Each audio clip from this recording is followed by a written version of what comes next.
Y'all, the second half of the archery elk hunt in September can be absolutely magical. The herd bulls are all cowed up and the fights are on. For an archery elk hunter, the bugling action can be absolutely unbelievable. So why is it so tough to get a shot opportunity on one of those screaming big bulls? On today's show, we'll talk about the pros and cons of hunting a herd bull. And we talk about the calls and strategies to help you punch that tag when the herd bulls become the kings of September. Those topics, some of our Elk Bro shout outs, and questions from our Elk Bros bell box. So, my friends, pull up a chair, adjust your volumes just right, and welcome to Blue Collar Elk Hunting. Welcome to Blue Collar Elk Hunting, brought to you by ElkBros.com, with your host Gilbert Ornelas and elk hunting coach Joe Gillia. You want to hunt elk? They live to hunt elk. Their goal is to share with you what they have learned grinding it out for over 35 seasons, doing what they love. So come on into camp and set a spell. Welcome to Blue Collar Elk Hunters.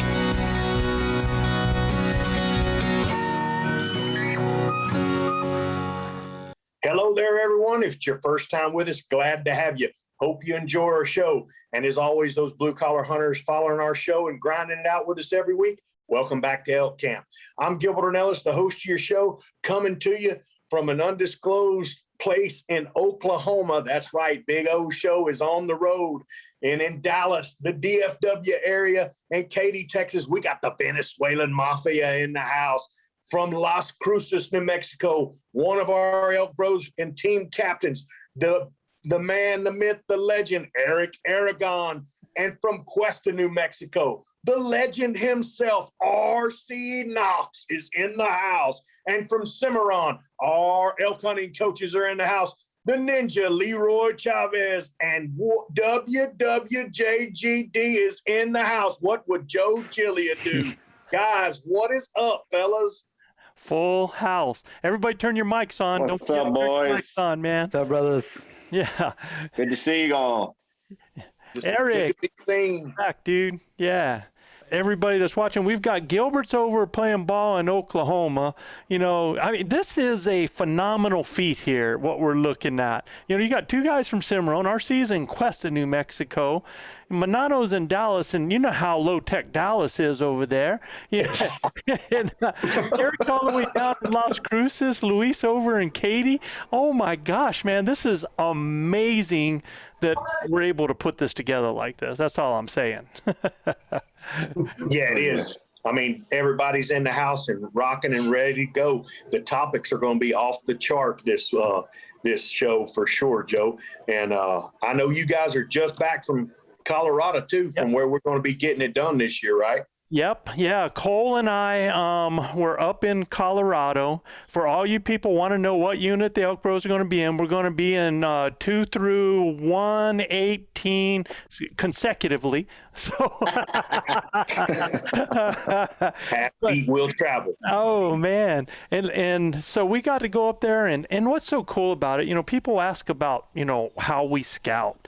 And really, when I go and scout, I'm really verifying more than anything. I've looked at stuff on maps. I've looked on it 3D. I've done my e-scouting.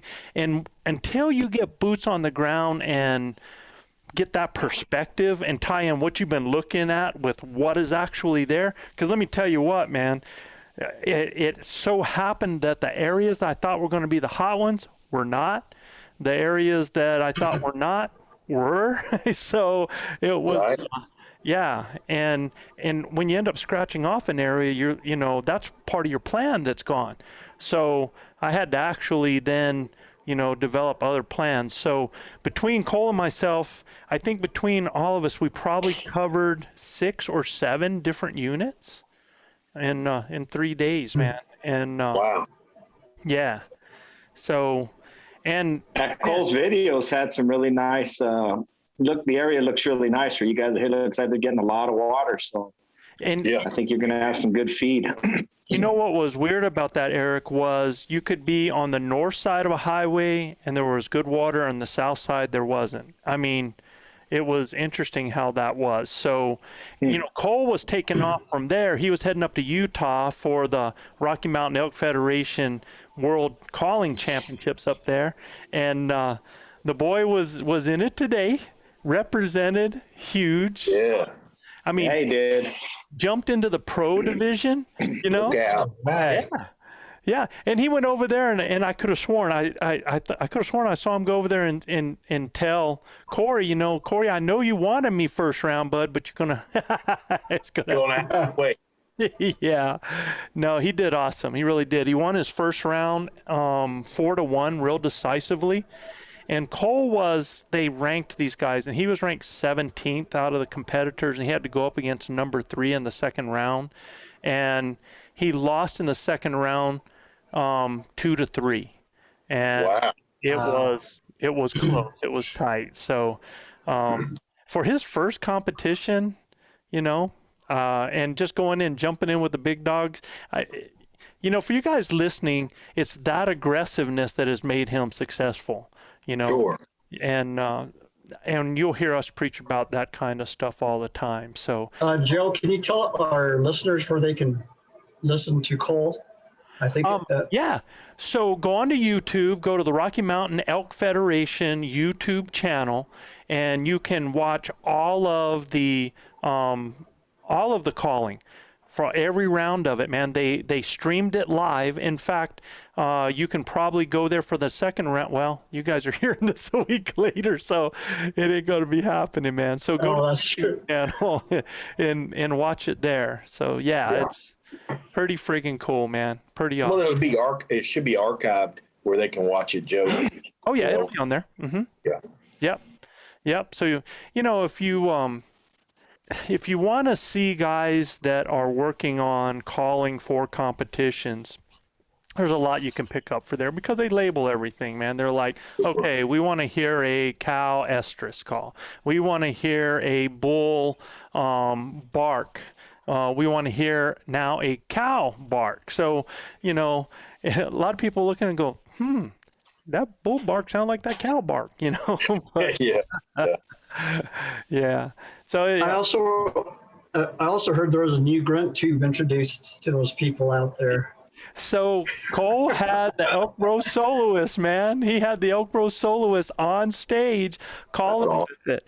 Yeah. The only thing I was disappointed in was in this round, and I hope they fix it by tomorrow, their stage microphone was not turned on. So it was really hard to hear a lot of the calls on there. So I was a little disappointed with that, but hopefully they get that fixed for the rest of it. But yeah, no, he did a great job, man. I was really excited about it. It was so cool to see the soloist on there, man. Yeah. Yeah, he had me pumped, man. I went out in the backyard and started just blowing calls, man. I was like, yeah, dude, got me fired up today. Before I shoot my bow, I'm gonna do some calling. Why is Manano laughing so much? I got upset because of the name. Because that Eric was practicing his calls, and you know how Manano is about anybody practicing something. Manano's like, got it. Yo, I was born, bro, good. I was born in great shape. I was born being able to call elk. Without any diaphragm and stuff. Yeah. He doesn't practice anything, man. Other than killing elk and riding horses. and flying out of horses too. So Flying off of horses, yeah. No, I want to introduce you, if you haven't already been introduced, to Mr. R.C. Knox over there. That guy is a cowboy that rides horses. For real. The only protection they wear is a neckerchief around their Maybe some spurs and caps. Yeah. That's okay. I'm That's feeling okay. Make fun of me. That's okay. Mr. RC haven't seen my picture just flying in the air of the horse. Yeah. But Luis can send it to him. Yeah, he will be glad. He will be. You can go to America's Most Funniest Videos and you can see it. So what is the name of that competition, Manano? Colita? Coleo. coleo in Spanish. Oh, okay. But it's bull tailing. All right. Just So flip the cow by its tail, huh? yes. But I'm a pro Is though. that when that's when you're taking and throwing your foot over the tail and going the opposite direction, right? Yes, Yeah. kind of. Yeah, Yeah. that banana Yeah, was the he's one that looking- went into the opposite direction. Okay. Why have I never seen to that point, Manano? I've only seen you like grab and fall off. Yeah, you will see That's the picture only pretty thing you soon. get to see when Manano's on the horse. You will see the picture pretty soon. He's like a 15 years old girl. He's looking at the picture right now just to make fun of it. I mean, people are wanting to see this, man. Now I'm just kind of want to make sure that they do have the ability Yeah, to go in their I'm happy to YouTube show channel them. and actually, check it out on YouTube. So before we move on, Manano, tell me the history behind that because I've never seen that competition before. Where did that come from? Well, it was original created in Venezuela because our cowboy used to manage the cattle. Mm-hmm. A big amount of cattle by, I don't know, 3 or 4 cowboys at a time. I'm probably saying, 1,000 or, 2,000 heads per time. Mm-hmm. So there you go. Look at the picture right there. Let me see here. So when a bull goes out, they used to pursue the bull and take it by the tail, and then after they just look at that mofo. In my defense, okay. In my Hold on, defense, Luis. I'm gonna pin you here so you can really show that, man. I want to. I don't know that I'd show. Okay, so you're front and center now, Luis. Now, okay, that's well, you can pin this one. this. So Where's you're the gonna cow pin- at, bro? Where's the cow at? Okay, you're gonna pin the bad one. But you pin the good one. Show a good one, Luis. I want to see if he says good. I want to make sure I He won't see do it. that. He won't do that. Oh, hold on. I'll pin you up here. So Yeah, but that's right before you fell. Well, you miss so many shots, and then you kill an elk. So you're grabbing the tail at this point, and then what's the next move from there? Either go to the ground, or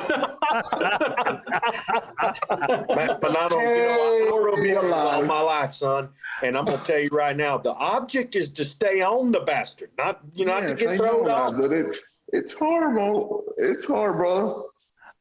So okay, let me show you the other one. I mean, this is a little calf. This is not even a bull, but this sequence. Hold on. I'm gonna get this so everybody can see it. There we go. We can see it close. Okay. All right. I see grabbing the tail, and you're like over on the other side of the horse. Yeah. That's why you have to balance the weight, and then the horse will be able to pass between the metal fence and then the bull. That way you can compensate the weight, and then the horse will run straight. So what is the goal? I mean, you've grabbed the tail. What happens next to the animal? Yeah, the goal is to be able to make more points, and you make 1 point if the bull touches the ground, and then if he fails and roll over and Beat up. back, yeah, it'll be double. It'll be 2 points. So this is basically WWF with moo cows, right? It's backward.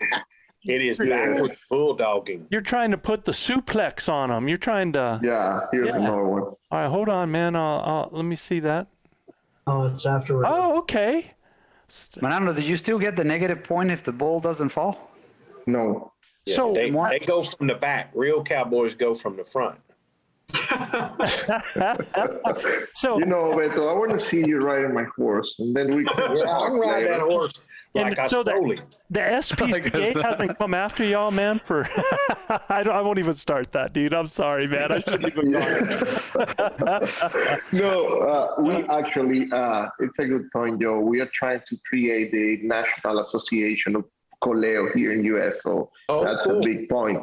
that's a big point right there. So we have been advised for several attorneys in the cutting horse field. So yeah, I mean that's a great point you brought. But we have so many support right now from all Venezuelans coming, and everybody is replicating the bull tailing arena. Like we call it mangas, but it's like it's similar to the lienzos, like a Mexican lienzos. Yeah, it's really similar but longer. It's about 240, 250 yards.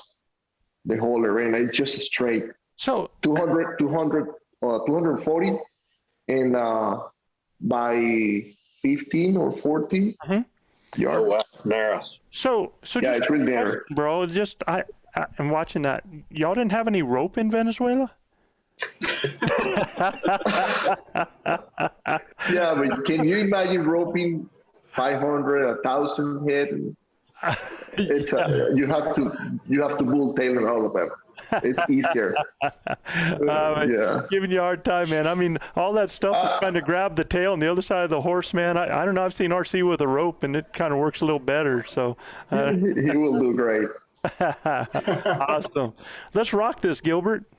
Guys, you know what time it is. It's time for our Elk Bro Shout Outs. If you're new to our show, let's just shout out to a few cities with the most listeners topping our charts this week. Yeah, and before we get on that, and I always interrupt, I know, before we get there, but guys, we're going to start out with a special shout out from Greg Bobrowicz of Manitoba, Canada, and he sent in a letter that I just had to put on. It wasn't video shout out, but this was a cool shout out. So he says, first, guys, I want to say great podcast. Always enjoyable listening to you guys and your down-to-earth approach to elk hunting and providing invaluable info. It's your style of teaching and positive attitude that keeps me listening and wanting to hear all your guys' ideas and suggestions. And Manano is always good for a good-hearted laugh. I was listening to your guys' story and Chav's fight with cancer, and that inspired me to give the shout-out to my dad, Charlie Bobrowicz, who is this year 81 years old. He is a prostate cancer survivor of over 15 years, heart attack survivor, and was given few months to live over 8 years ago from mesothelioma, which he still lives with but is in remission. These stories inspire me and help remind when I get really down on myself for not being successful in harvesting an elk that there is more to success than putting an elk on the ground that makes a great hunt. He puts on a lot of miles every year with me in the Elkwood scouting, cutting trails, and elk hunting. I want to give a shout out to grinders like me and my dad out there. I guess in a way I'm also sending a shout out to you guys as well. Thanks again from a fellow elk chaser. Yeah. Wow. Yeah. Awesome, Greg. Thanks so much. Yeah, thank you. Thank you. Yeah. So, Greg, thank you for that. Yeah, it's just really, you know, we start doing these podcasts and we get so tied up and stuff with everything about, you know, we try to get people all the stuff about being able to kill an elk and, you know, all these methods that sometimes the message, sometimes the purpose, sometimes the reality and the depth of everything and the reason why we do what we do gets missed. And you remember when we were hunting a couple of years ago, we ran across a guy and his dad was in his 80s. Yeah. And he was up there with us hunting. And it was so cool to see that elderly man still getting after it, calling it elk, man. It was really cool to listen to him. Really, you know, the stuff that guy's gone through in his life and the stories he could tell and the stuff he could teach is just amazing. Yes, sir. Absolutely. Pretty cool to see guys like that still. And you get a whole around the wood. Whole different perspective, you know. Yeah. So yeah, you know, you do get a whole different perspective, and you know, this week's been a challenge for me as well. We lost one of our matriarchs in our family, man, our patriarch. I mean, he was an icon in the Lucas side of my family. He was my grandfather's best friend, and W.I. Lucas was his name, Wilburn Lucas, and 94 years old, fellas. I mean, The guy lived a great long life. Yeah. He helped mold me in the man I am today. It'd be unbelievably missed by many, but him and my grandfather and my Uncle Skeeter and all of our loved ones that are in heaven. I mean, he's with Jesus tonight, and we're thankful for that. We mourn his loss down here, but I can't wait to see him on the other side. So shout out to my great uncle Wilburn, and we'll be seeing you again on the other side. WI. Absolutely. They called him Cowboy Joe. That was his name. His nickname was Cowboy. That's Cowboy. cool. Cowboy. That's cool. So, with that said, next up, guys, we're going to give you a little bit more of some aged wisdom here. We're going to start our shout outs with a tip from the old Billy Goat himself. Hey guys, this is the old Billy Goat here. I'd like to give you a tip this week on safety. These guys talk a lot about spending time in the woods after dark or before it gets light, so it's dark in the woods. One thing I find that is extremely helpful when you're out there at that time is safety glasses, guys. There's all kinds of safety glasses. They're cheap. They can save your eyes. These, if you don't have glasses, these will go over your glasses, this style here. Very inexpensive, $12 or less a pair. Well worth it. What happens is you get out there and it's dark out there and you're light, it's funnel. You're watching the ground. You're not paying a lot of attention, and a lot of those branches, as you're twisting and turning through the woods, poke you. Personal experience, I had a branch hit me here, go all the way up to here, and left a big old scrape. An inch higher, it would have been my eyeball. Safety glasses are a must, especially at night. That's your tip from the old Billy Goat. Stay safe. That's awesome. That's a real great good tip, tip. man. That's a great tip right there. Yep. Yeah, I keep them in the glove box of my mule all the time too. I might have to put them in my backpack. I got you covered, man. I already carry safety glasses on my pack. You know, Don't worry I about know it. that. I know you won't ever put one, even though you're saying right now it's a great tip and you never carry one in your pack. I got you covered. That's Don't worry. true too. That's true. Yeah. But you know. Now, for our top listening city, I want you to lead us off, bro. Okay, this week's top listening city is located at the base of the Wasatch Mountains and 13 miles from Salt Lake City. This area was frequented by the nomadic Paiute, Shoshone, and Bannock Indians. And for those of you hunting elk in Utah, this is a great place to send your wife while you are chasing elk. It's home to shops at Southtown Shopping Mall, a huge mall with 150 stores and restaurants. And this is in Sandy, Utah. Sandy, Utah. Yeah. Shout out to Sandy. Sandy, man. It's even, they had to have a shopping mall. It's even named Sandy, right? I mean, Sandy made her own store there. Boy, that's awesome. Manano. I used to go to Camp Williams there. Camp Williams in Sandy, Utah, man. It's What is that? training center for them. Oh, yeah? There's a training center, for artillery, all kinds of stuff. I went to a primary leadership development course for the Army. And we'd go out to the artillery range, and they'd have these wheat fields, and you couldn't hunt because of military. And all you'd see is these big trophy, huge muleys, man. And these wheat fields would just kill me. I'm like, hey, can we hunt these? Nope. No. It's like here around Joe's house, man. He feeds him apples and stuff. with the mule deers. Oh, yeah. Apples and everything, dude. Oh, Like, big one. come here, I have me a little ball peen hammer ready for him. Come here and get this apple. Yeah, it's not Okay. even right. Okay, our next listening city is a suburb of Chicago and was first settled by German immigrants in the mid-19th century. Home of Donald's famous hot dogs. Every Tuesday, you can get the Italian sausage special with fries for only $6. Local attractions include the Wolf Road Prairie Preserve and Brookfield Zoo. This is going to Westchester, Illinois. Westchester, Illinois. And Midwest going up, Joe. you know what, bro? I always give $6. Manano a hard time with some of his words. I'm not doing it anymore. You know why? Thank you. He gets Italian like boom. I mean, it's like Italian sausage, man. Bro, I'm so proud of you. Yeah. Because he likes to eat it, Joe. If you're around, he'll feed I'm you. glad I don't have any beaches today. You Next always up, Joe. give me beaches. Next up, Joe, because of the Iowa caucuses, 5 sitting presidents had visited our next top listening city. The name comes from the Native American Sac and Fox language. Meskwaki. Good luck, bro.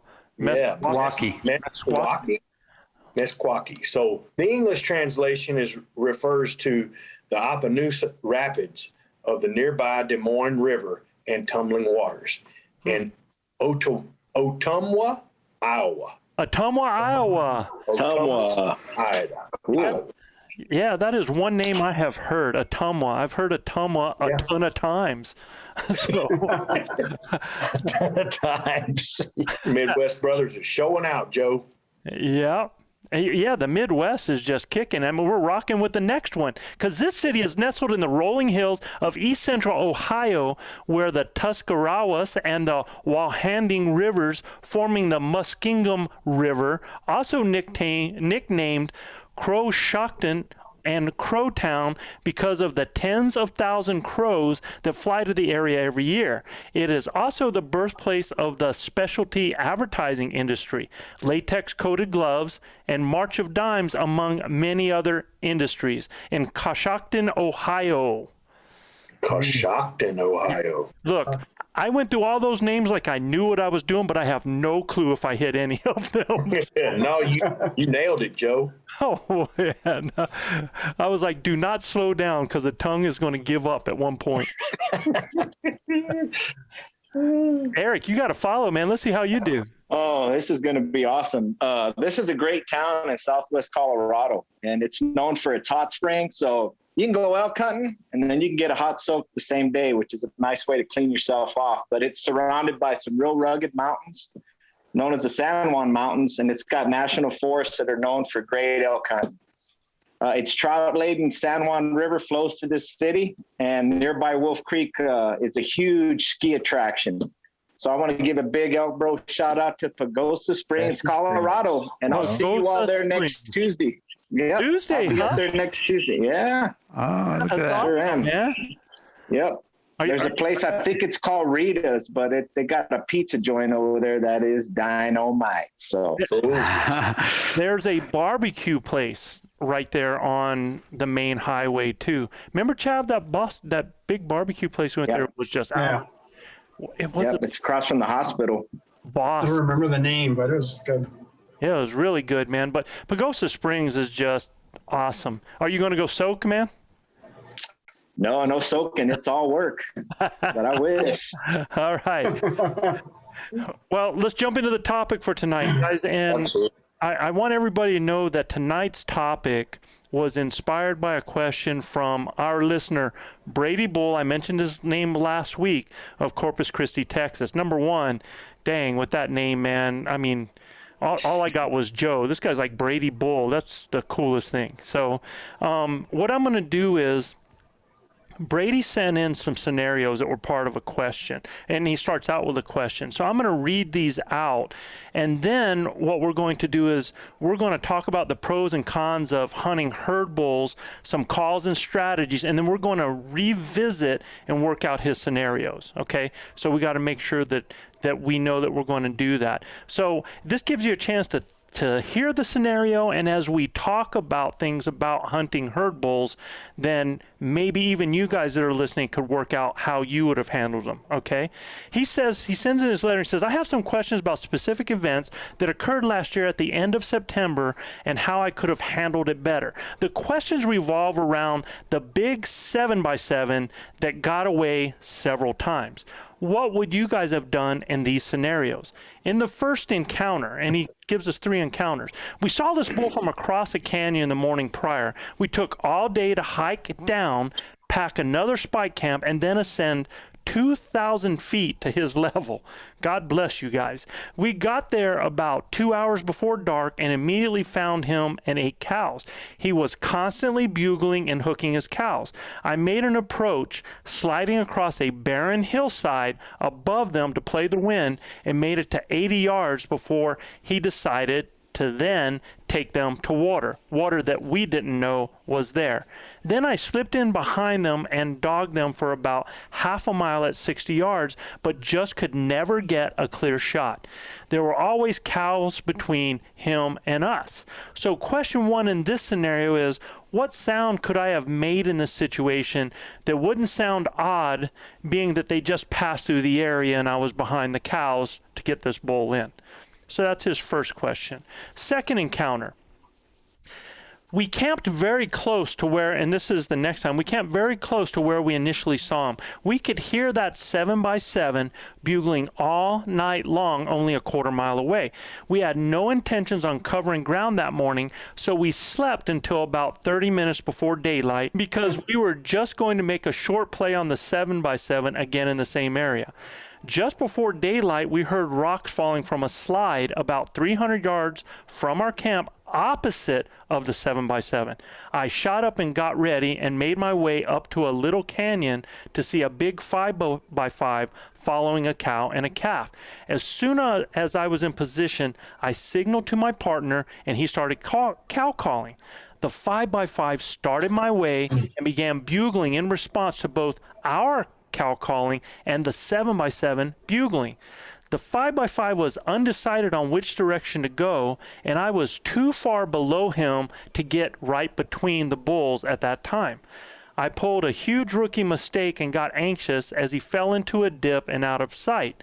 I didn't realize that he hung up on a rock bluff and he spotted me as I peeked over. Then he ran back across the canyon as he kept bugling.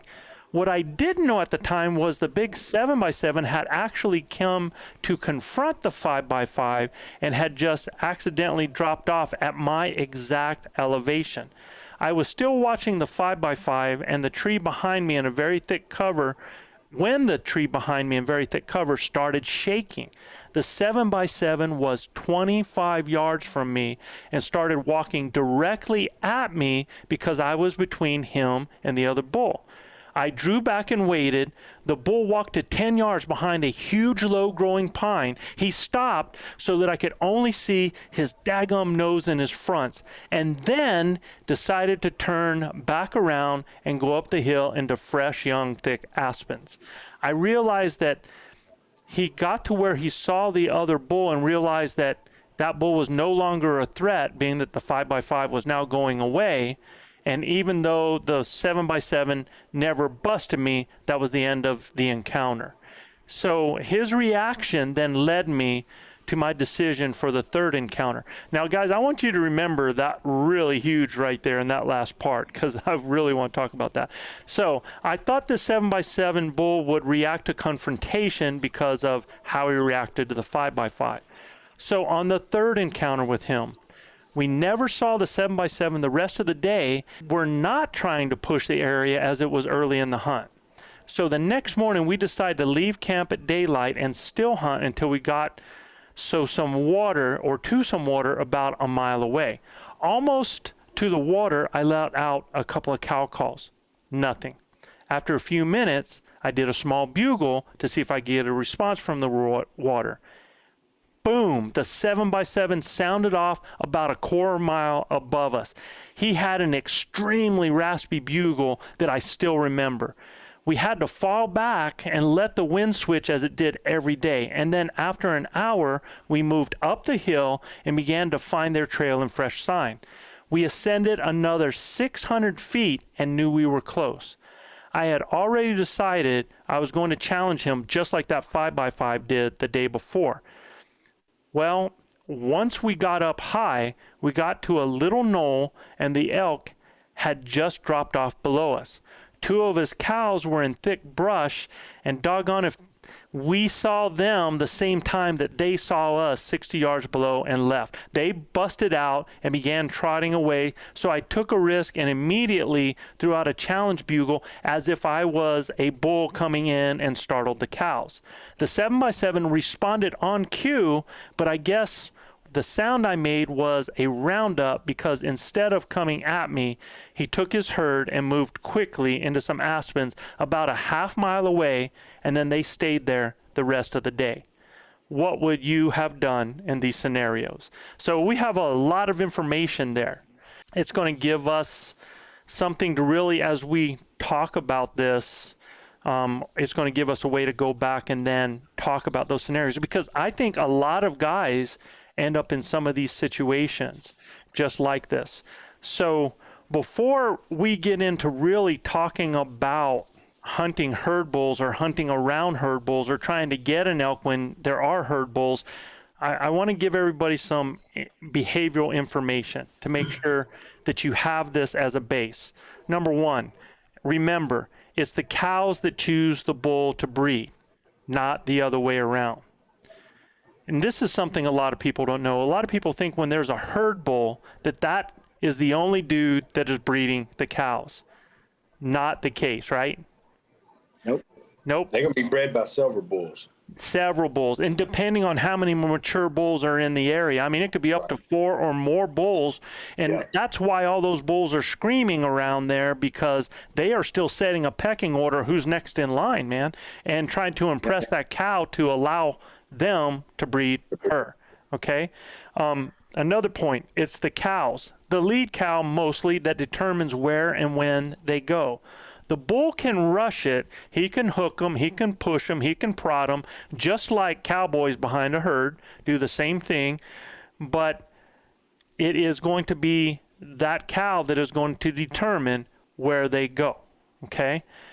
Calf sounds, mews, lost calf, or even lost cow calls are best to get a response without giving a herd bull a reason to push his herd. And we're going to discuss that a little bit more.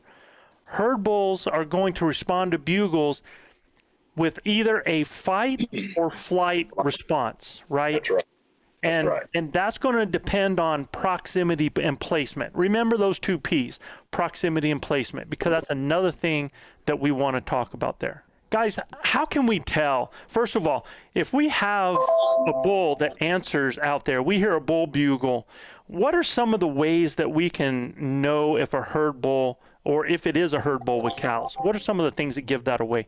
Frequency, location. So, explain.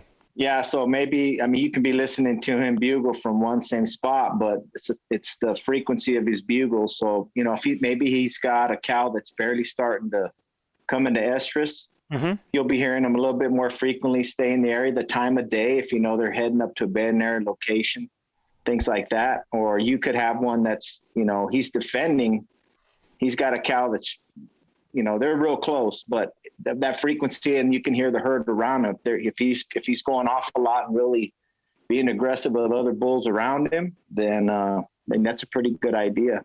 Yeah, mostly what you said, that if you're hearing those bugles, and especially, look, we're talking late season, okay? Yeah. If we're talking herd bulls, we're talking from September 18th on, right? Right. Everybody in agreement there, right? Mm-hmm. Yeah. Now, there can be small bulls that think they're a herd bull early on in the season, but they're really not, right?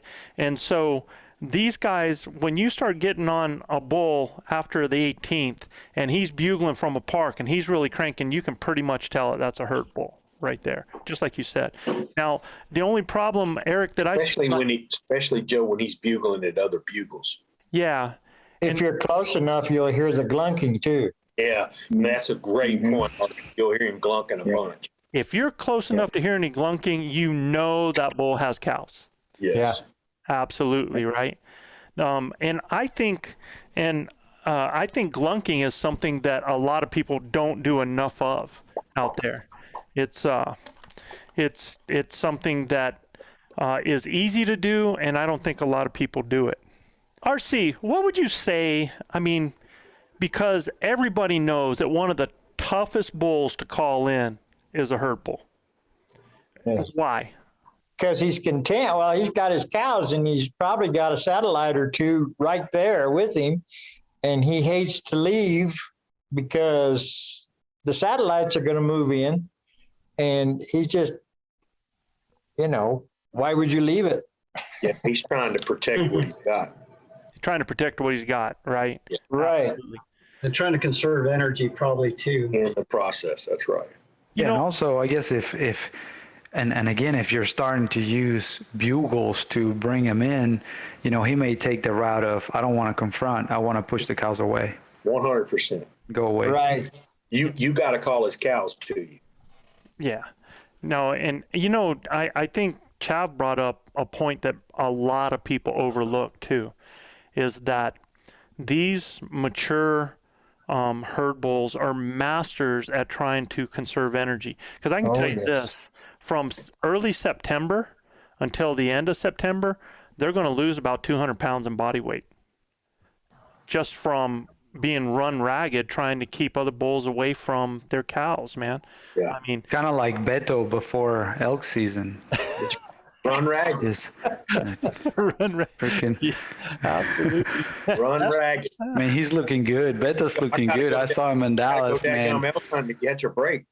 Beto is looking good, bro. Yeah, you saw him in Dallas, huh? Yeah, saw him in Dallas. Looking ready. All right, man. That's what I want to hear. Manano's out there getting the miles on, practicing with his diaphragm call, and How does it negative, Roger? How does it negative what? Negative Ghost Rider. Ghost Rider. Me and Manano maybe going together. I'm going to bring horses. That would be awesome. That would be, horses. Will. I'm going to bring horses. There you that go. would be that would be awesome. awesome. RC, are you actually going to bring horses? Yes. Are you? I okay. but I've got somebody that can ride, so. I can ride too. No, you can. Manano has no clue. I was riding horses when he was in diapers. No. You boys weren't even born when I was riding. Yeah, that's right. I agree. Luis, I agree. All honesty, you're really bad. All right. So the thing about the herd bulls that I want everybody to realize is what RC says. They already have their cows, right? So if you go and you use a cow call from 200 yards, why is he going to come to you? If he's been having satellite bulls on his 6, on his 12, on his 9, on his 8 for day in, day out. So when you're out there bugling at him or throwing a screaming bugle, you're just another white noise out there that's been harassing him. So that's why we talk about proximity and stuff like that. And then it's hard to get up close on them because now if they got 8 cows, if they have 10 cows, they have 20 cows, they have 8 cows, they got 16 sets of eyes there, man, So that makes it tough. It's just they are in a good situation. And then if you're trying to call him with cow sounds, it's like, is it really worth risking 10 cows after, for going to get this one cow? And that might not be the case. And I guess that's the reason why you'd rather pull the cows away, work with the cows instead of working directly at the bull. Yeah, we're definitely going to talk about that strategy, but there's Especially also in the first scenario. What's that, bro? Say it again. Especially in the first encounter. Yeah, and he was doing the right things though, Joe. He knew that there was a herd bull there with a herd. He was trying to get in silent, and that is probably the most deadly way to kill him, is to get in there and never say a word. Especially if that bull's pounding, right? Yeah, exactly. Yeah. But here's the thing that I want you to because a lot of us, we're picturing in our mind when we talk about that bull is bugling and about making a move, we are picturing either first thing in the morning or we're picturing late in the evening. But there is a time of day when you can pull that bull off his cows because he knows exactly where they are and he's content with where they are, and that's midday once he has them bedded. So there are different things that are happening when he's going to a destination and when he's coming from a destination.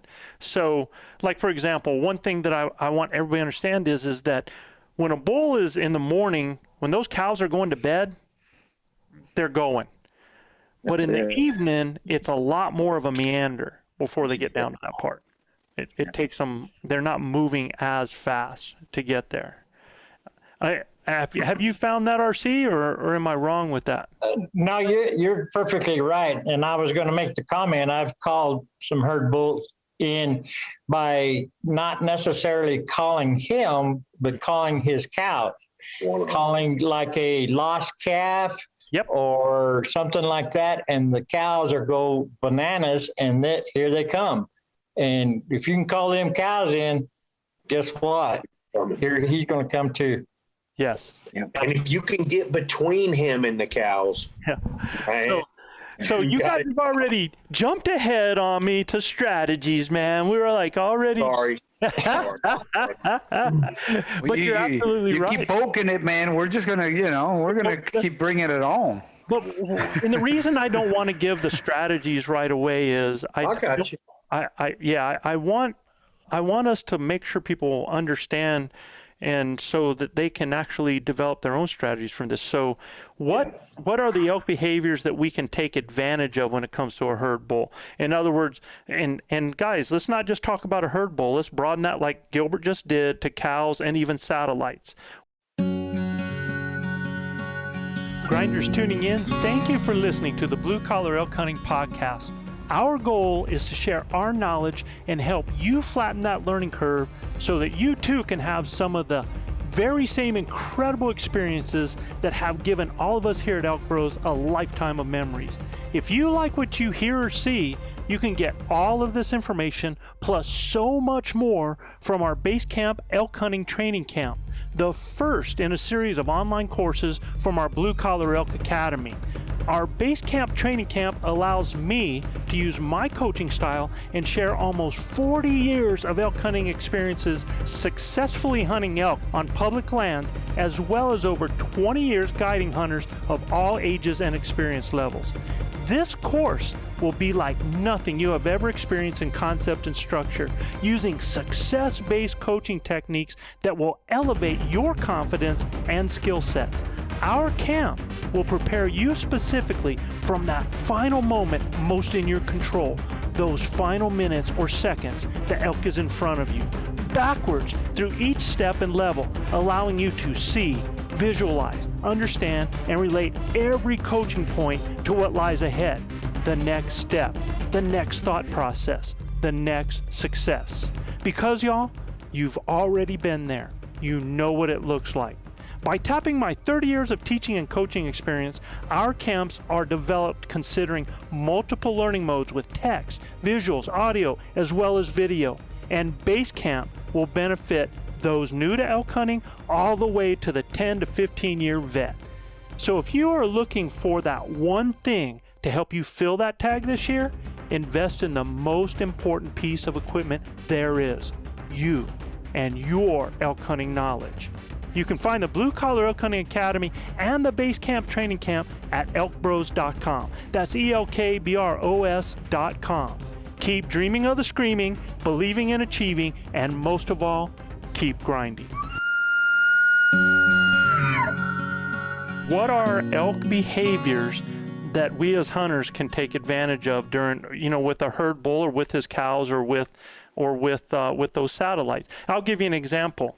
A herd bull is trying to protect his herd and he wants to breed, right? Yep. Okay.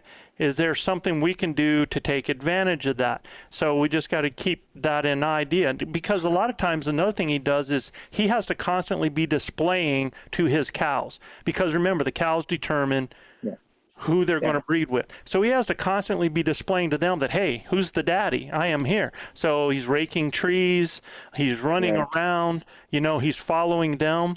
So that's a behavior. Cows. What is it that the cows are doing at the time, that we can take advantage of? And in other words, you said it exactly, RC. Cows have maternal instinct. They have herd instinct. Yeah. So this is something we can take advantage of. What about satellite bulls? Satellite bulls want to breed one of those cows, but they're getting their butt kicked all the time. Yeah, they're opportunistic, man. Yes. They like to scent check. So they're going to scent check a lot. So. Yep. And if they have been getting their butt beat all night long by this herd bull and they're not able to get in, they might be looking for some lower hanging fruit. 100%. Exactly. Yeah. Every time.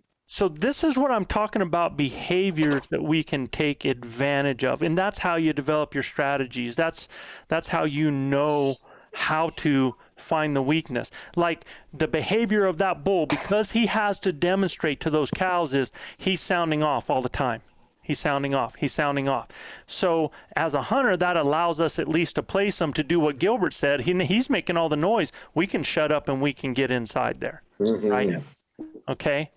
Looking at the advantages, guys, that the bull has, how does it affect this if you use cow calls to engage and try to pull him in? Depends on what kind of cow call. Right. And proximity too, I guess. Yeah, and proximity, how close we are into him, and then what kind of cow call. Are we going to use a lost cow call or an estrus cow call, or are we going to use a calf call? I mean, there's a lot of different calls that you can use when you're in, depending on your proximity, how close you are to. Do you got eyes on him? I mean, are you not have eyes on him? I mean, I think for 100%, we always want to start out be a lover and not a fighter, you know, because the minute you challenge him, it changes the whole game. And you don't have to.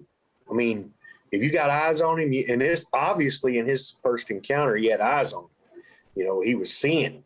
So you can tell exactly what he's responding to, you know, and if he's you know, if there's bulls sounding off around you, satellites or whatever, and he goes and slams his head into a tree and blows that tree up, now he's starting to get a little worked up, you know? Yeah.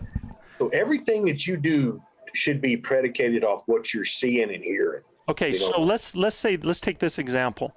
It's going from early morning. It's moving on. The cows have started moving up the hill. The bull is behind. He's advertising because he wants them to know the location that he has, right? And you're back behind, and you're cow calling at that bull. How effective is that going to be? No, it ain't. It ain't gonna be. Oh, he's going, man. You better get around him and side hill him. You know. You're going to have to get on that bull. Yeah. You're not going to turn him around. He's not going to leave his harem to come back for one cow, right? That's unless none of those, unless he believes a cow's in estrus, and none of his are, right? And we've seen that happen. Yeah. But those probably weren't herd bulls where we've seen that happen. Right. Yeah, and that might be earlier. They were just singles. So that might be earlier in the season. It is. Yeah. Yeah. Yeah. And if it's 9:30 with that lead cow. Yeah, so depending on the time of the morning. Yeah, if it's 9:30, you know they're going to their bed. You ain't stopping them. Just get on there, get up and move. You better put that pack on and be hauling tail and trying to keep up, keep the wind in your favor. But and where in what position you want to hauling those guys, man? I mean, if you're gonna follow them, you want to follow behind them. Do you want to? Where do you want to follow? Parallel. I want to parallel them. Yeah. Parallel. Yeah. So, but good luck in some of that country. Yeah. But use your maps. You know, you got your maps. That's a perfect time to be looking at that area to see, hey, this looks like a place to be going to bed and to spend a lot of time listening and you know, you can work your way through those areas. You could get around over the top of him. You know, if you go around him and get over the top of him, keep hearing him, you can almost drop in there silent on him when the thermal switch. You can almost get in there silent on him. That's come in from definitely above. An opportunity. And that's how I killed that bull behind me, Gilbert. That's how I killed that bull behind me. That herd bull right there. Exactly did that. So they got to where they were taking off to the bed there. I knew I had to get around them. I went up top and I cut the distance on them, and I got to where exactly where I thought he'd be. And I mean, luckily I didn't move. They were kind of bedding out on the side of a hill, but that's exactly what I did. And then I was just looking and listening. Did you put the Mohican sneaking on him, or did you call him in? Well, I've been calling him, but he was doing exactly that. He was at herd bull. He was pushing his cows. They were gone. It was that time of the morning. Right. But I know the area pretty well, so I had a good idea where I thought he was going to be, but the thermals were bad, so I had to go all the way around. But I just raced to catch up to this top, and I'll just call it luck or whatever. But I went to the exact spot where I last heard them, and they weren't 50 yards, but I got between him and his cows. And at that point, he was done. No, it definitely wasn't luck, Eric, because no, it's pure skill. Luck is nothing but skill and opportunity meeting, and you created the opportunity by. A lot of people would have said, "Oh, they're out of there," you know, or they're running away from me, you know, I'm scaring them off. And a lot of people, when they hear a bull moving away, they think that their calling has scared that bull off, and that's not the case. But here's what I want to do: I want to give our listeners an idea of what this looks like. So you have a bull, and generally that bull is going to be in tow behind, because those cows, that lead cow is going to take off and start taking them to bed. So imagine this: you got a group of cows that start heading from an open park or a feed area or their night bed, going into the trees, moving up or in whatever area they're moving to go to bed. And as they move, that bull starts to follow. He starts feeding. He hears other bulls behind. He's ready for those harassers. He sounds off, and those cows are continually walking. Then he looks up, and those cows are at a distance. He moves ahead. He might even jog ahead a little bit, catches up with his bulls. Now, if you are trying to follow this group from behind them, then what's going to happen is there's going to be stragglers. It could be spikes, there could be raghorns, or it could just be the bull. You end up coming in behind and you see that bull. You're not able to get up on him because he's checking his back trail as they're going, and he's standing there, so you're locked up. Meanwhile, while you and that bull are locked up, what is his cows doing? Moving up the hill. Yep. Going up. So they've moved up the hill. He decides, oh, where are they? And he goes. And he is bugling constantly as he's doing it to let those cows know where he is, his proximity, so that everything kind of stays together as well. And he can hear their light responses. So especially, let's say that you have a spike, man, that is trailing there, and this happens all the time, and all of a sudden you see a spike and it locks you down. That bull is moving ahead, he's stopping every now and then. Those cows are moving ahead way further, and it makes it seem to you like they ran up the mountain when they really didn't run up the mountain. One group was already doing it. You were standing in place while they were moving, and you know, it's just like trying to chase a horse that's out of canter. When that bull decides to turn and go with them, he's up there. So, guys, like you said, man, at that point, the best thing to do is to be paralleling and trying to actually be in front, kind of like what, and I don't mean in front of them so that the thermals are coming down, but ahead on the parallel so that you can set yourself up better with that.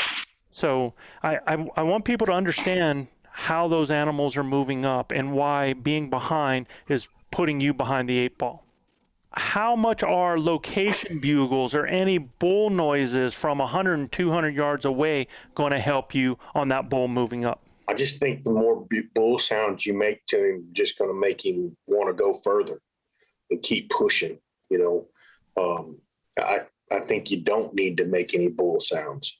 So this is where I want to bring up proximity and placement.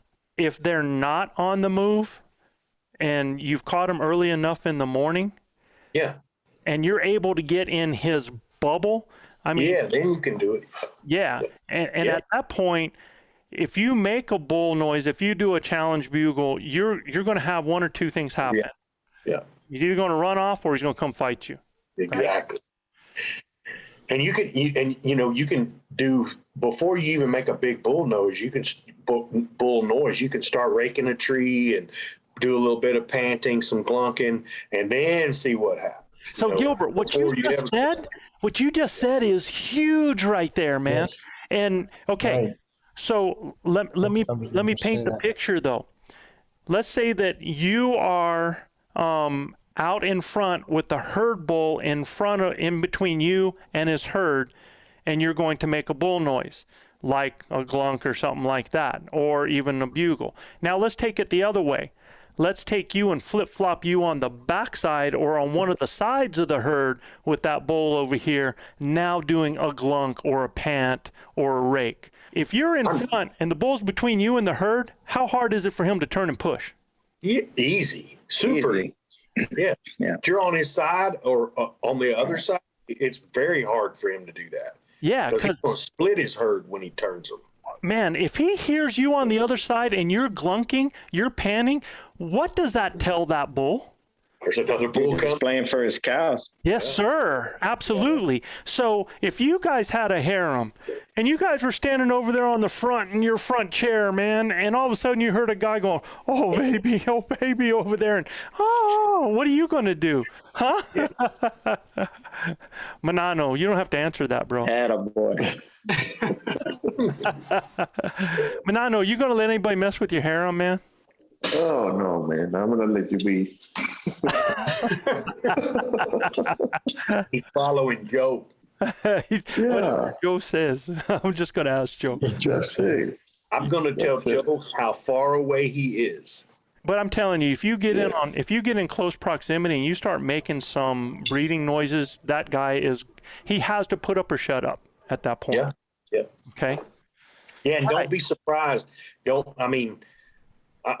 talking about hunting a herd bull, but don't be surprised when you kick that off that you don't have him satellites just about run you over. God dang. I mean, Absolutely. they're about dumb as a bag of hammers when it starts getting rolling. But at the end of the day, I mean, when you make sounds like another bull's coming in there, those satellites are going to come looking. It's in spikes and everything else. They're going to come looking. So, Chav, I want you to describe when we were on that hunt, when I shot the bull with the Drop time. drop tine there. Drop time. Yeah. You got the chance to see something firsthand because you saw how many bulls together? Oh, seven or nine. A lot. So when that big guy started sounding off, what were the other bulls doing? Well, three of them started to circle around, make a big circle, heading in your direction, and until they saw me, and then they just kind of scattered away. The other 4 or 5 just stayed with the big bull, and they would bugle on occasion, or the big one would bugle on occasion. I don't think the other ones were. So what happened to them when he came to me? Because I never saw the other ones. What happened to them? What happened to them? They kind of lingered around for a while, and then they kind of started that motion again to come around and see what's happening. So they were being more cautious, and while he was moving in. Yeah. When you rake the tree, I mean, he just turned around and ripped a tree, a good one, and then came jogging, by me. So, but the other ones still played it cautious, but were still interested to see what's going on. They wanted to see what's going to happen. So, but they came around. The first 3 I thought were the smarter ones of the rest of the group, because they came around real wide. The other ones came around, but not quite as wide. They wanted to see the action, see what was going to happen. And I think those were the ones that kept coming in afterwards.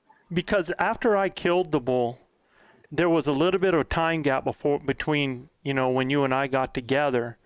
And then it was funny. We never made another noise, but all of a sudden, bulls started running into the area. Yeah.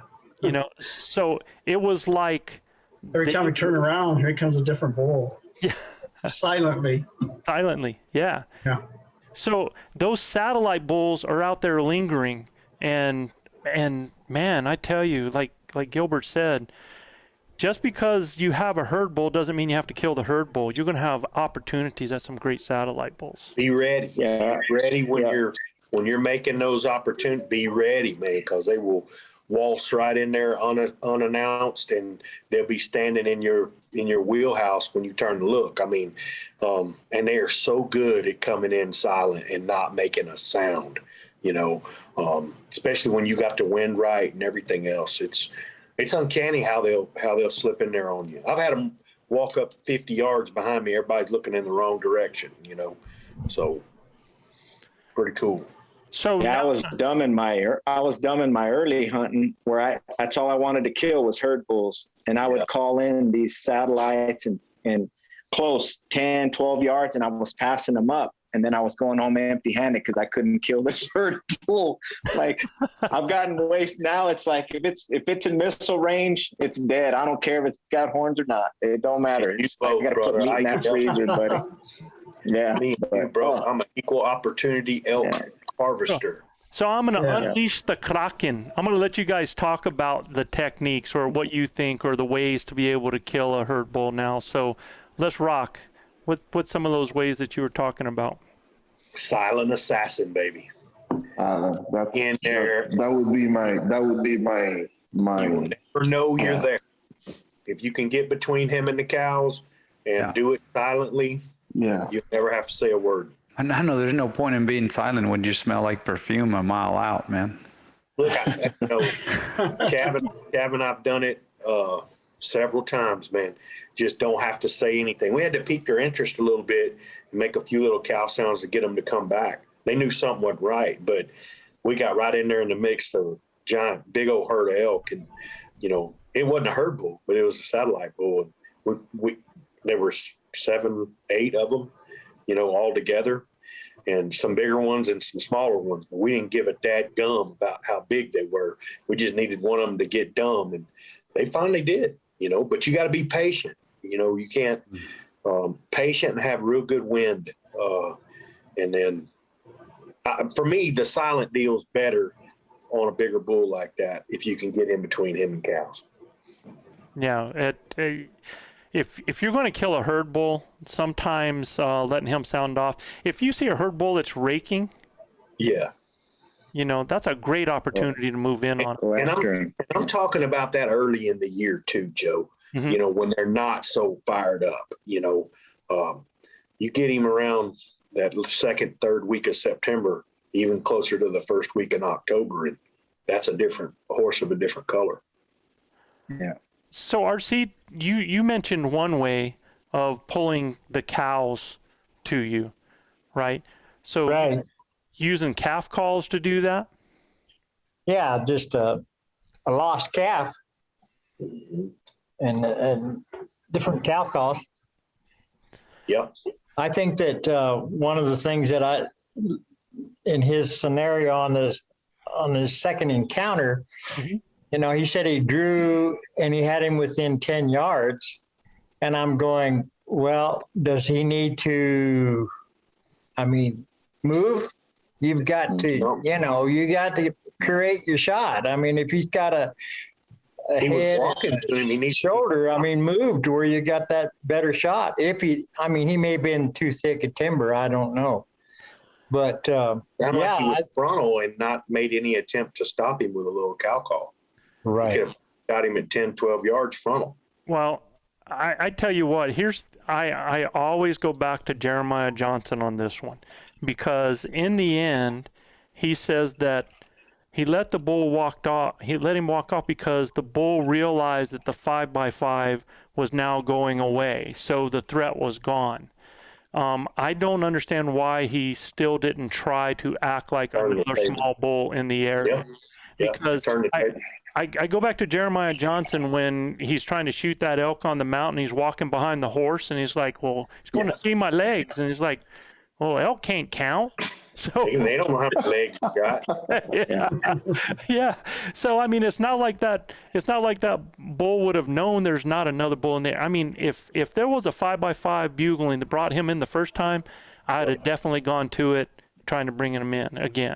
Turn that grunt to. So would you have bugled at him, or would you have been displaying, or a combination of both? I'd have given exactly what that 5x5 gave him. Yeah. I'd have mimicked Got it. Yeah. Yeah. If he came into that 5x5 and what he was doing, I'd have mimicked that. Yeah. And then you got the distance cut on him. He's going to really feel threatened. Yeah. He's in your lap. Yeah. As soon as Gilbert said, I pointed that grunt tube behind me, I'd have sound that off, and I would have made sure then I stepped up. I might even made some noise as I'm doing it, stepped up to where I have a better shooting lane so that I didn't have to worry about him. I might have done that and drawn all at the same time, and see if I could get him to, because a lot of times when they're frontal and you do that, they'll turn broadside to try to see where that came from. And then you got your shot, even if he's within 12 yards, like I said, man, if you can get him just to turn just a little bit, you got to do something. Like R.C. Knox told me one time, do something.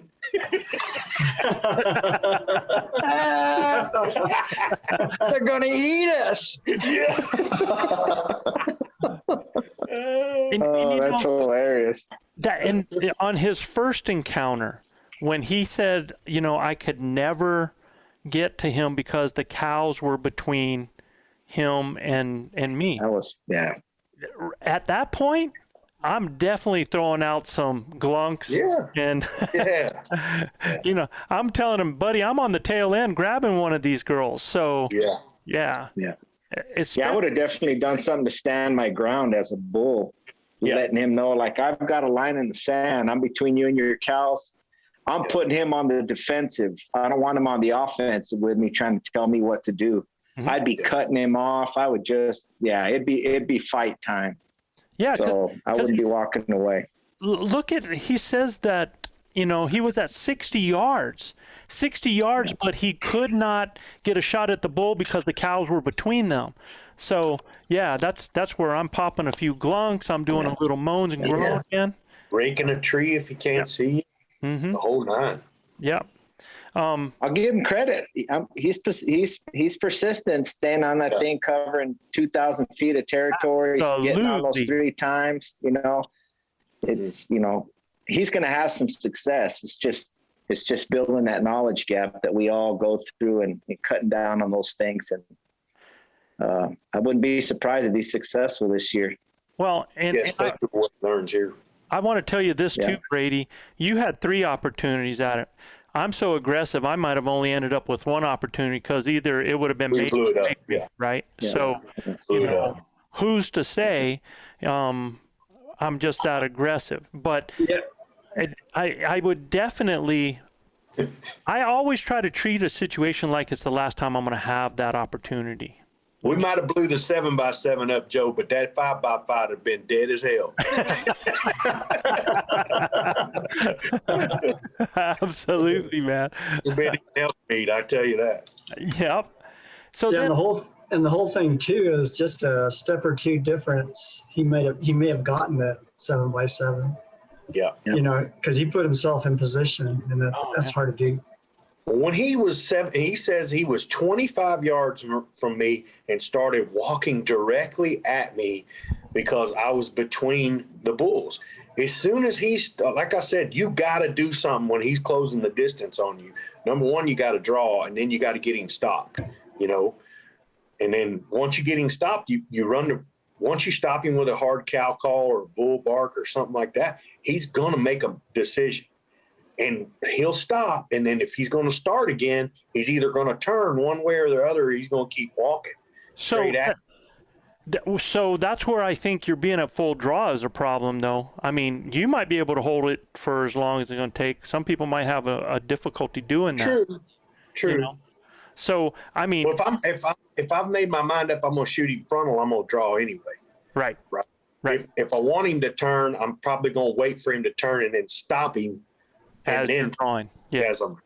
Yep. You're going to scream a bugle and draw at the same time. He's going to stop and look at you, and that arrow's going to be off. So he said there that on his last case scenario where he had the cows that busted him, you know, you actually probably did the only thing, Brady, that you could do, because I've done the exact same thing. I've had raghorns come around me when a bull's coming in, and they end up scenting you, and so you got to do something. And the best thing is to tell the bull another bull scared him out of there. But when you do that with an aggressive bull call, you risk that bull turning and leaving. So it's a risk you take. I think it was a very educated risk when you did that. I don't think it was because it was necessarily a roundup. I actually think a roundup would have pissed him off, because remember, a roundup bugle is not talking to the bull, it's talking to the cows. So I think had you been in close proximity enough to scare some of his cows, like you were hooking them or doing something, and you gave a roundup bugle, I think that would have had a chance at bringing him in. So I don't think that was necessarily what did it for you. I think maybe how those cows went out and how that bull saw them go out, and maybe he was just going to go follow them, because I've seen that too. Joe, what do you think about on this second scenario? I mean, they didn't get out of bed till really at daylight. And what do you think about trying to get around him before daylight and making a better move into him instead of being reactive? or instead of being proactive, be reactive and get above him, closer to him, and then see where his destination is going to be. Yeah. You know, and maybe even earlier in that morning, do a little bit of night, you know, gray light bugling to see if he's going to answer you. You know, see what kind of mood he's in there. Yeah, you could add a distance, definitely add a distance. You don't want to be in that proximity that's going to push him, but that's always something to do to find out. And then find out, well, is he going to do the same thing he did with that 5x5? Is he going to drop down and come in to defend? Because it almost seemed to me like this bull was not only a herd bull, but he was territorial. Yeah. And if a bull is territorial, then you have a whole lot better opportunity of getting him because he's going to come defend his territory as well. I just think the earlier you can get out on them, the better you are to make a play, defensive play. You know what I mean? Yeah. Because he's going to get on the offense pretty quick, and so you know his cows are going to want to be on the move, and then you can make a play. But you have plan A, B, and C on him.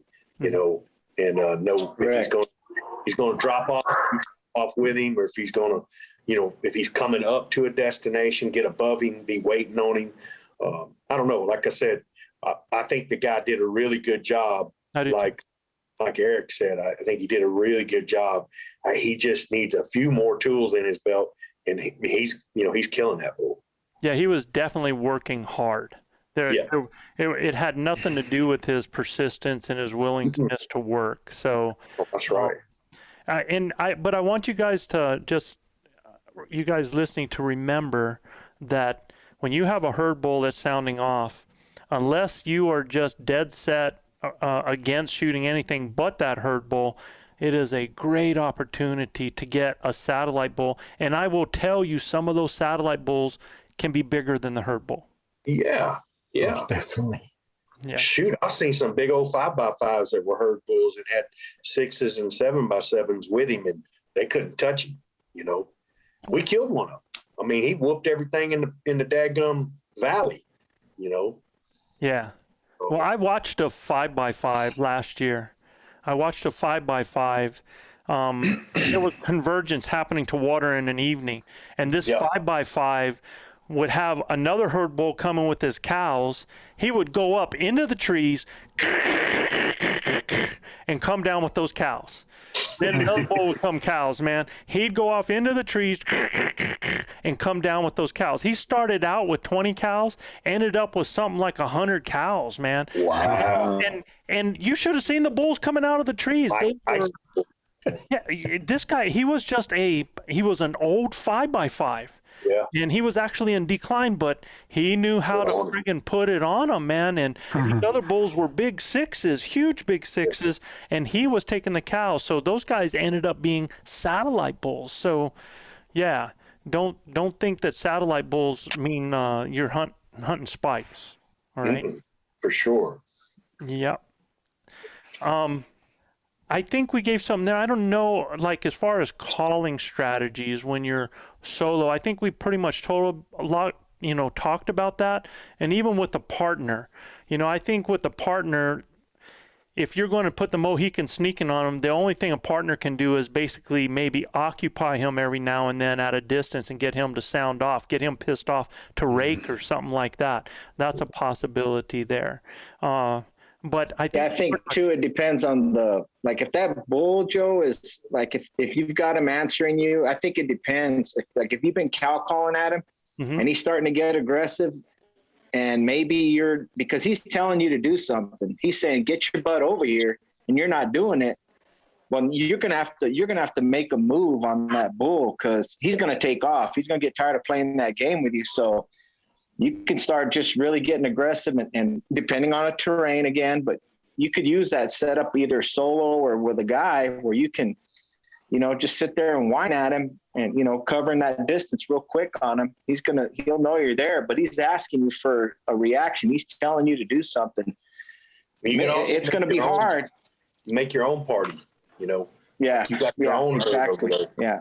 Yeah. And if you make your own That's a great point, Gilbert. If you make your own party, what you're going to pull in is this. You're either going to pull his cows, because they want to go to a bigger, better bull, Yep. or you're going to pull satellites. Yep. So, Got nothing to lose. yeah. Yeah, so that's the thing you got to be ready for, because you're either going to create where you're pulling them off, and then he either has to make a choice. Well, you'll know. You'll know if he's coming or if he's staying put. If he's coming, you'll know, right? You'll know that it's working. If he's staying put, well, now you know what you got to do. You know, he's going to dictate how you're going to pull that off. Right. You know, we've seen that time and time again. Bulls won't even be paying attention, and then you start talking like a herd, and oh hell, I want to be with them. You know, so for sure. Yeah. No, absolutely, man. I think scenarios have their place, because, you know, if you go into a herd and you're trying to pull a cow off, or you're trying to get close and threaten that bull, sometimes that can be harder, because you're gonna have tunnel vision, and you're not gonna see those satellites, and they're going to bust you, or you might not see a cow. Whereas if you're putting on the show, you're the one that's in still and can see the movement coming into you and hear them coming into you as well.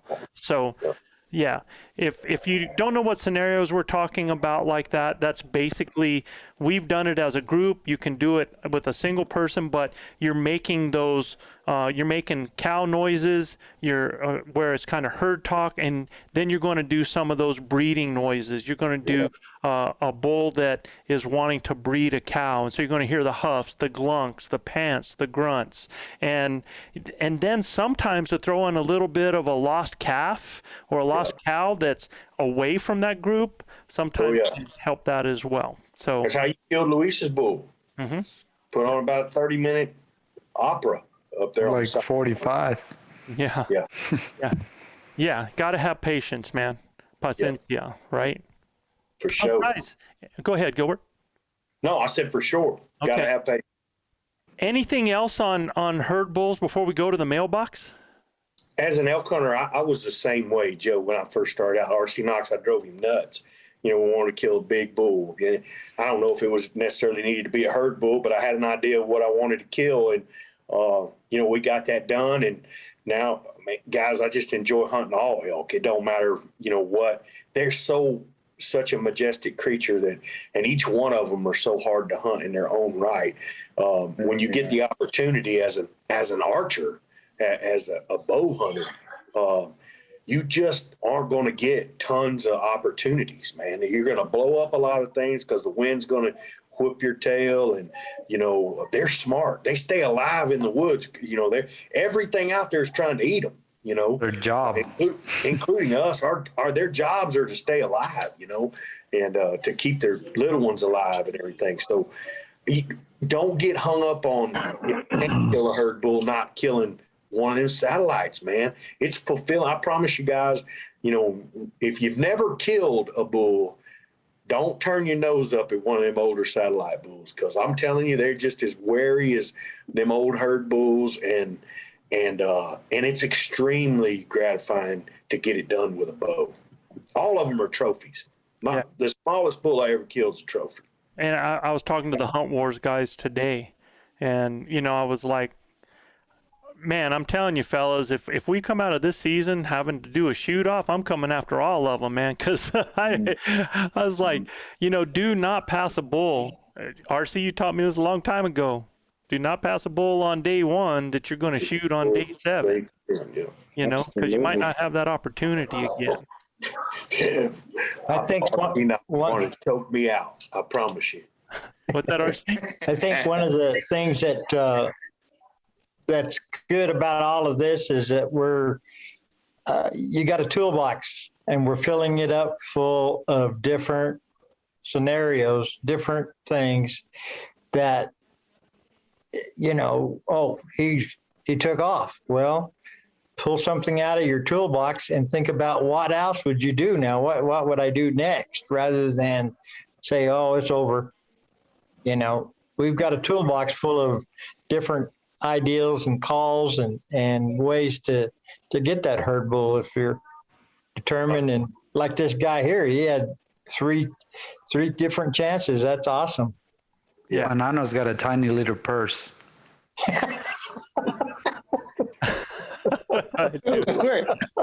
Where did that come from? You gotta say something all the time, right? Yeah. Yep. And and all I want to leave you guys that you really are set on that herd bull. If you want the best situation and the best time, you need to get between a herd bull and his cows. If you do that, you're in good position, and you do that by paralleling, not by following, and get in them on midday. You're either going to stalk them while they're sounding off silently, you're going to do it by getting in between them, or you're going to get that bull while he's got his cows bedded. And there's other situations and ways to do that because elk hunting is got so many variables, but those are great situations right there to be able to get an opportunity at that herd bull. Okay. So Joe, if you had, in your opinion, if you had a situation where you wanted to kill a herd bull, would it be early, midday when he's bedded, or late in the evening? If you had your choice between those three and you could pick your scenario, which one would you pick? Great question. A herd bull, it would be midday. Yeah. That'd be that between 11 and 2 o'clock bull. Slip in there on him and get him. Mm-hmm. Yep. Yeah. Would you be playing a scenario? I mean, how would, in your mind, how do you try to work that? So if I can get eyes on them when they're bedded, it depends. Right. I'm going to read my wind. I'm going to read my wind because I got to know where the wind is because I need to see where the bull is in placement in proximity to the cows. If he's in proximity where I can get around with the wind in my favor and have him closer to me than the cows so that I don't have to deal with all those eyes, then I might try slipping in on him.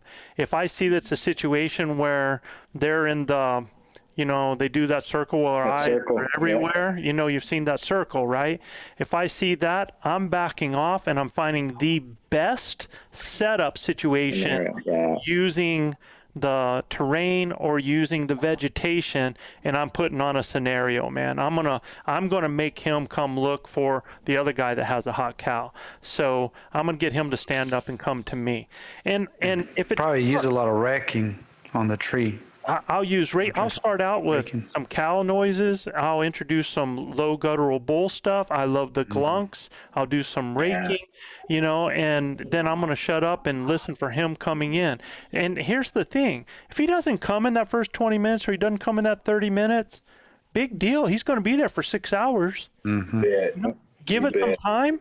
Maybe move off a little bit so you're not in the same place. Pick another setup scenario that works for you, but try to stay on his level. Try to stay either below him or on his level so that he feels dominant and secure, all right? Yeah. And not having to waste energy. A bull that, we've called them up a hill, right? Man. Absolutely. But bulls don't want to go up and be in a position where they're expending energy down below. It's going back to saving energy, like you guys said earlier. Yeah, absolutely. Man, I'm getting vidulakis just to listen to the scenario that you're painting right now. Well, I want to give one other thing, man.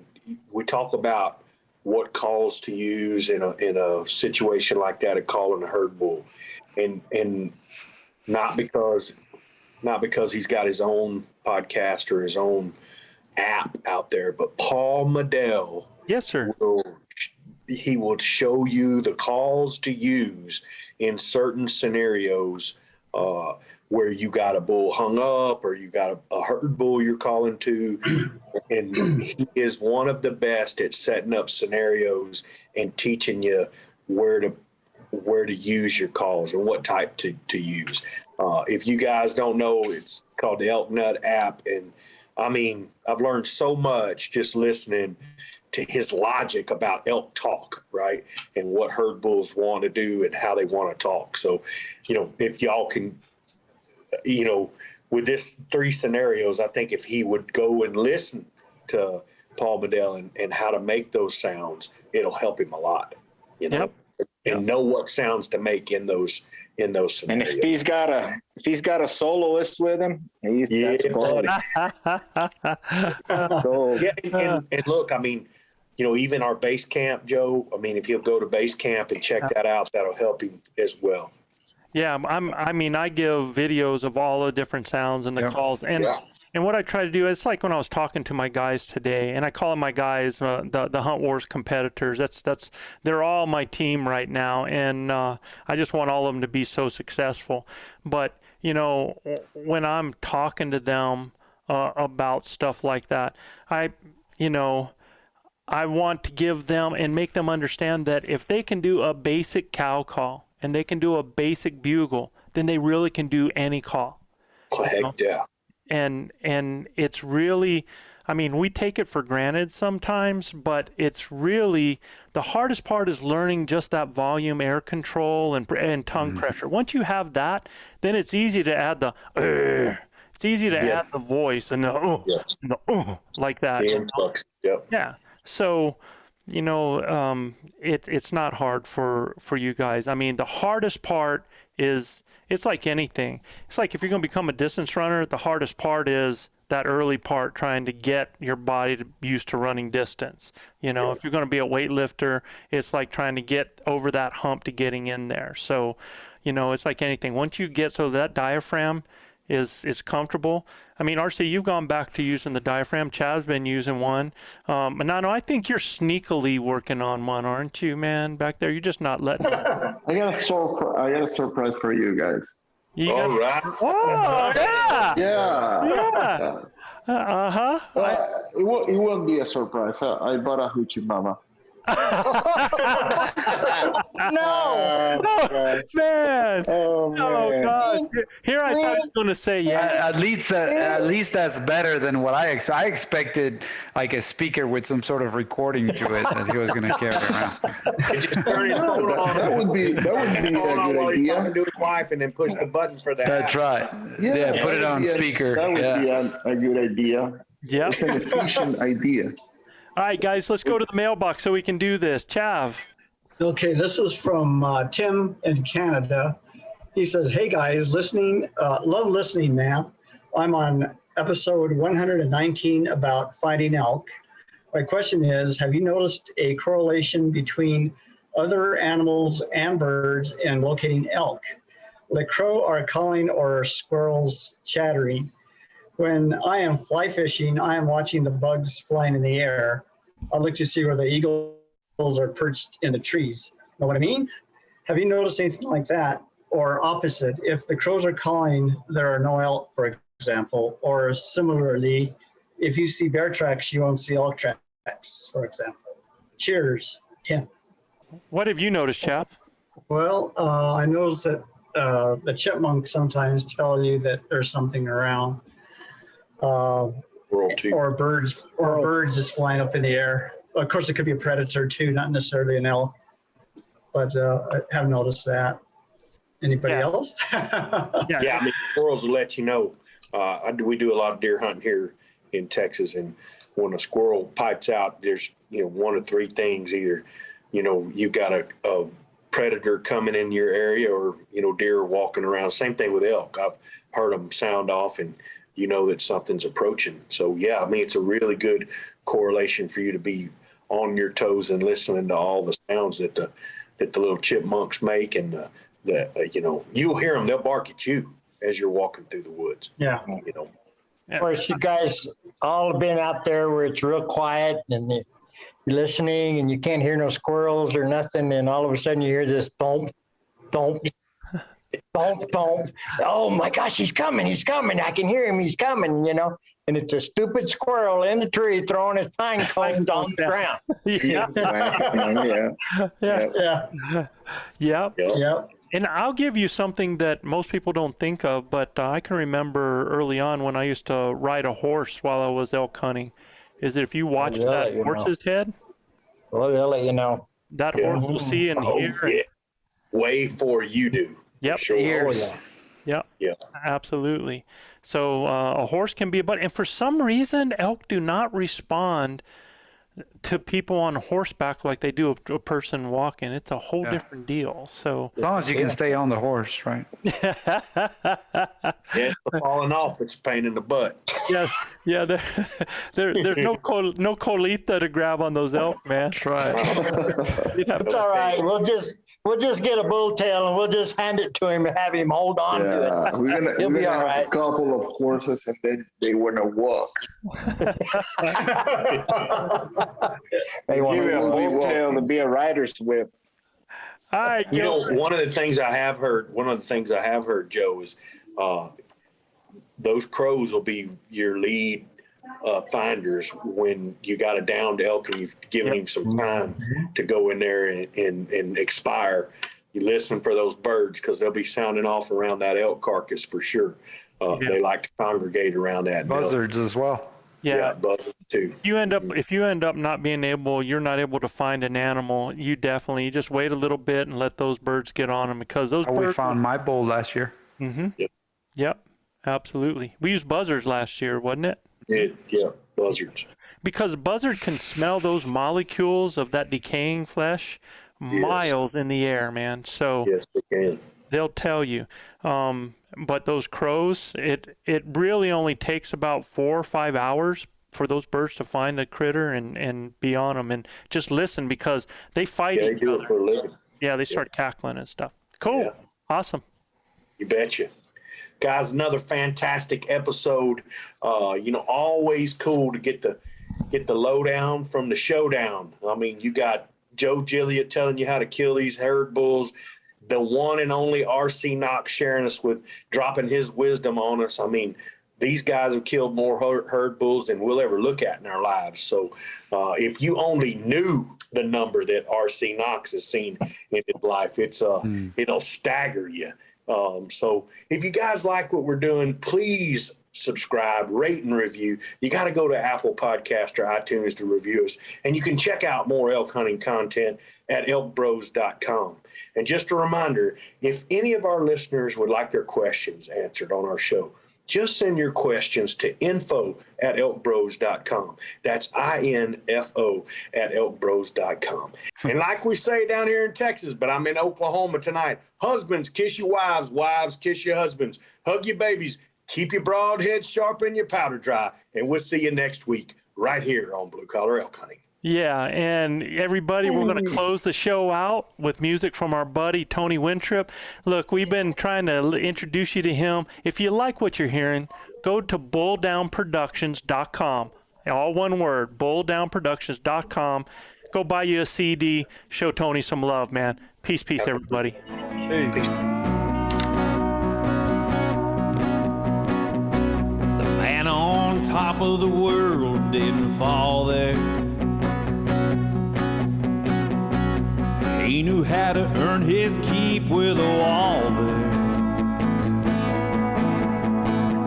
He could look anyone in the eye, never was afraid of goodbye. His strength was unimaginable. Through the darkest winter storm, never was above the norm. Gotta believe he's unstoppable. And if he'd never done it, he would tell you so. Never complain, it's the way life goes. The man on top of the world didn't fall there. You can see his veins through his t-shirt, determination on his face. Never heard of the word failure, never criticized a race, and I always thought this man could fly, didn't have no doubts or wonder why.